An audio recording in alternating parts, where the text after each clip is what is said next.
Hello mga super mom, good morning.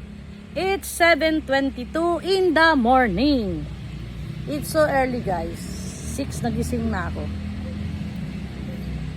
Kahit gusto ko pang matulog, ipikit ko yung mata ko, ayaw na talaga matulog. Ewan ko ba, siguro sa edad na natin na. Ngayon, maaga ako nag-prepare ng aming tanghalian. Kasi gustong magbaon ni Jason. Ha? Izia? Ampalaya. Ginisang ampalaya. So ito guys, hihiwain ko. Ayan. Nakahugas na yan. Yung iba nahiwa ko na. Ayan.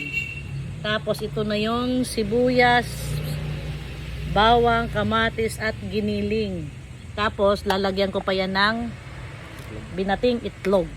So kaya ko naman hiniwa na. Kasi tampalin kita eh. Ha? Huwag ka makulitan. Nagbablog ako ha. Ha? Pangit ka ha. Ayan. So, hihiwain ko na guys. Tatapusin ko na para makapag-isa na ako.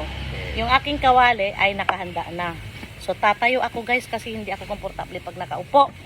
Diba? So, hiwa na tayo. Tigilan. Aso mo. Paluin ko yan. Sasabunutan ko yung aso mong pangit.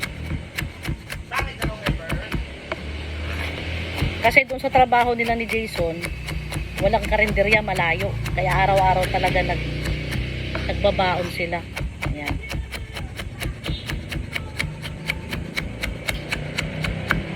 So, hiwa is done. Let's start cooking!